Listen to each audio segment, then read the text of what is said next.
You know, suppose we had a national emergency. Suppose a terrorist struck again and a President Hillary Clinton or President Barack Obama declared martial law and in order to try to deal with this threat.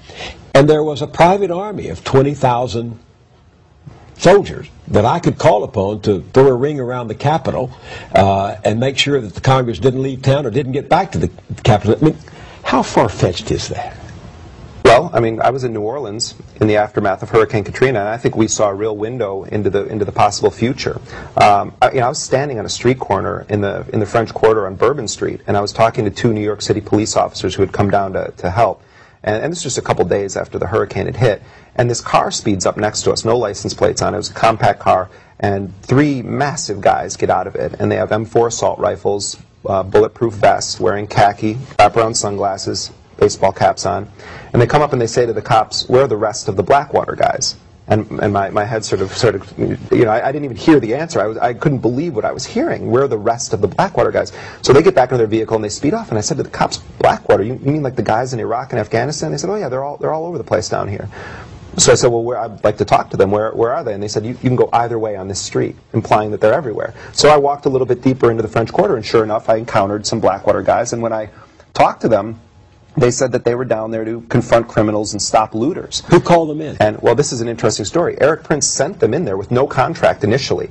About 180 Blackwater guys were sent into the Gulf. They got there before FEMA. I don't even know if FEMA's there yet, but they got there before FEMA, before there was any kind of a serious operation in the city at all. On Prince's own decision? Well, so Prince sends them in. Within a week, Blackwater is given a contract from the Department of Homeland Security Federal Protective Service to engage in security operations inside of New Orleans. At one point, Blackwater had 600 men deployed down there, stretching from Mississippi through, from Texas through Mississippi and the Gulf. They were pulling in $240,000 a day. Some of these guys, Bill, had just been in Iraq 2 weeks earlier guarding the U.S. ambassador. Now they're in New Orleans. They said, "Oh, we view this sort of as a vacation." One was complaining to me that there wasn't enough action down here. And when I talked to them, they told me they were getting paid $350 a day, plus a per diem. By Homeland Security? No, well, but they're being paid by Blackwater. When I got Blackwater's contracts with the Department of Homeland Security, turns out that Blackwater billed U.S. taxpayers $950 per man per day in the hurricane zone. Profit margin of 600. Well, I mean, the math on this stuff is always complicated because, and Eric Prince and his men are very good at drawing up charts and sort of, you know, saying, well, there's this detail and this detail. The Department of Homeland Security then did an internal review, and they determined that it was the best value to the taxpayer. At a time when the poor residents of New Orleans were being chastised for how they used their $2,000 debit cards that often didn't work, the ones provided by FEMA. But what was even scarier than seeing the Blackwater operatives on the streets of New Orleans was I encountered two Israeli commandos who had been brought in by a wealthy businessman in New Orleans and set up an armed checkpoint outside of his gated community. And they were from a company called Instinctive Shooting International, ISI, which is an Israeli company. I mean, and I went up and I talked to them, and they tapped on their automatic weapons and said, you know, over in our country, when the Palestinians see this, they're not so afraid because they're used to it. But you people, you see it, and you're very afraid. They're almost proud of the fact that I was sort of in awe seeing Israeli commandos patrolling a U.S. street, operating, in fact, an armed checkpoint. I mean, once upon a time, companies and others hired Pinkerton guards, sure, private guards, but never on this scale, right? No, I mean, you know, it was like Baghdad on the Bayou down there in New Orleans. And, I mean, this is the point I'm making. The poor drown. They are left without food. They're called looters when they take perishable goods out of a store when they've been systematically neglected. The rich bring in their mercenaries to guard their properties or their businesses or their hotel chains. And I think it's a window into what happens in a national emergency. In this country, the poor are left to suffer and die, and the rich bring in their mercenaries. That includes New Orleans, where today authorities stepped up their efforts to empty the city. Bob Woodruff is there again tonight with an extraordinary human drama unfolding. Bob? That's true, Elizabeth, and good evening from New Orleans. Here, the police and the National Guard find themselves in a very difficult position tonight to try to carry out an order to force people from the city without actually using force. Today in New Orleans, they got a lot tougher on the holdouts. Police department at your home! Not only the flooded areas, but New Orleans' driest and wealthiest neighborhoods, too. Police department!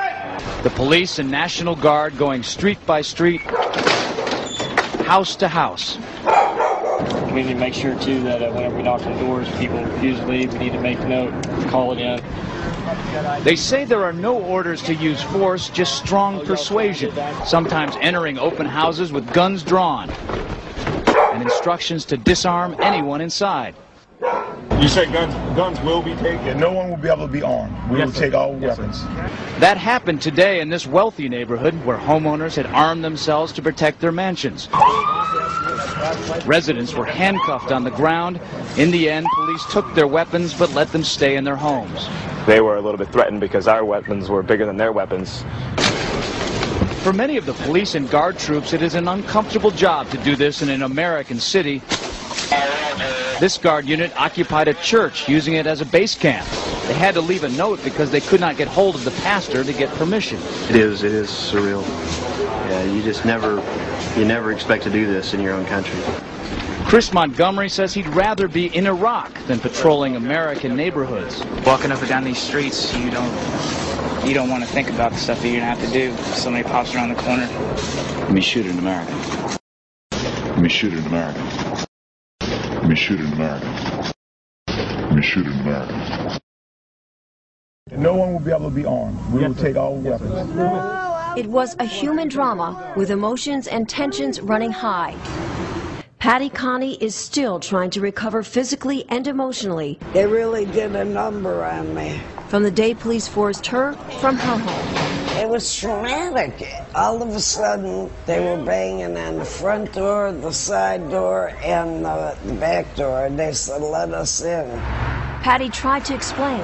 She was on dry land, she had plenty of food and water, and didn't want to abandon her dogs. But it didn't matter. If you see 6 or 8 police that look like linebackers pushing you in a corner, you're in shock. I'm saying, look at all my food. I got plenty of food. They kept pushing me back, and ended up like this. Then, Patty showed them a small revolver she was carefully holding in the palm of her hand. A camera crew was there to capture what unfolded next. I said, "It's not even loaded." And I dropped it on the floor. You got a gun? Well, they punched me in the face. Look at my black and blue marks. Look at what they did to me. They dragged me out of here. I really thought they were going to kill me. I really did. We were coming back across the lake is when we got stopped by Coast Guard and St. Tammany Sheriff's Department and the National Guard by gunpoint. We had identification. We were coming back from a house that we were taking the weapons out of so criminals wouldn't break in and steal them. And we've had policemen tell us that that's what they wanted us to do. But not the sheriff in St. Tammany. They just wanted to confiscate them from us. We felt like criminals at the time when they come up to us with M16s or AR-15s, whatever it was, but there was 4 of them with rifles and holding on us with our hands in the air until they got in our boat. So they got on the boat and they asked us, "Do you have any loaded weapons?" Yes, we do. They're in the 2 back compartments. Wayne went to show them where the gun was. And he screams, "Don't touch it. Don't even move. I'll get it." I felt like it was un-American and then we had been violated when they took. Like I say, we were shell-shocked. We were just sitting around looking at each other and said, "We just got our guns taken away from them." They took them. And they didn't have a right to take them. They didn't have a reason to take them. That was the thing. We did nothing wrong. But they took them anyway. He said, "Be thankful we're taking your guns here." Why should I be thankful?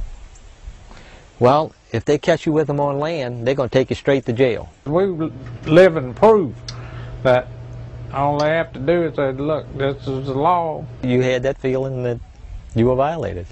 They took something from you. They stole something from you. That's the only way to put it. They took something that they didn't have a right to take. What'd you come and get my gun for? I'm a good citizen. Marie Galatis, a Baptist minister, faced the same story in her neighborhood. The same threats by thugs, the same lack of police. But she never once felt afraid. And I had my Bible, and I had my gun. And I knew I was safe. And I tell you what, I'm a Annie Oakley if you come fool with me or my family. I'm gonna let you have it, buddy. Marie knows she was lucky. She was never forced to leave home and didn't have her firearm confiscated. It's going against my constitutional rights as a citizen. But Marie remembers how upset she got when the police department threatened to take her firearm. You're letting the thugs get away with everything, and you're coming to honest, good citizens and taking away their protection, and it is wrong. Wrong. Wrong. Let me shoot in America.